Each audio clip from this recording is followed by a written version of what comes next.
بالله من الشیطان الرجیم بسم الله الرحمن الرحیم. نن زموږ دلته کې راغونډتوب د یو خاص مقصد لپاره شوی دی. د هغه مقصد دا دی چې زما په دې فیلډ کې تقریبا 11 کاله پوره شو او 12 کال به زما انشاءالله سټارټ شي. دویم چې کوم پوینټ دی د دیدارې کعبه چې کوم زموږ دا کمپني ده د دې 2 کاله نن زموږ سره پوره شو.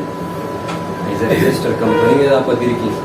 او د دې زموږ سره 2 کاله پوره شو. د هغې په حواله سره موږ یو کچې پروګرام کړی وای چې د ګاونډیان به ټول راغونډ شي یو کپ چای به راسره وڅښي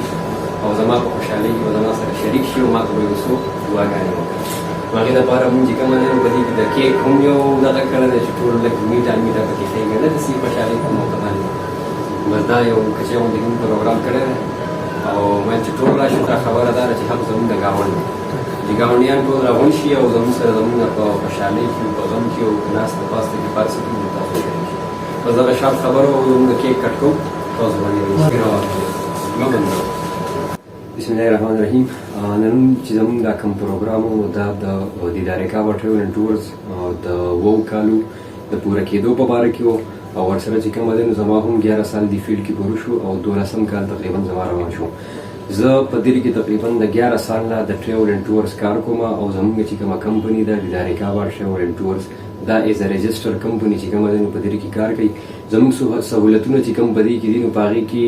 حج دی، عمره ده، ایرلاین ټیکټینګز دي،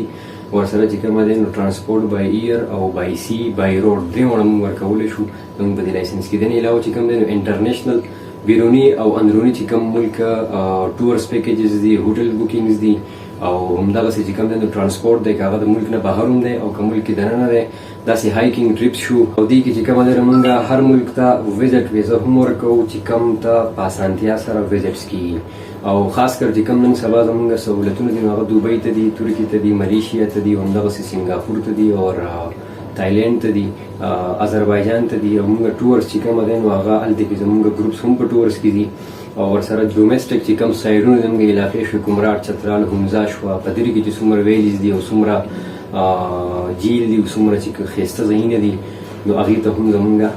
سهولتونه شته دی، موږ ټورز ورکوو.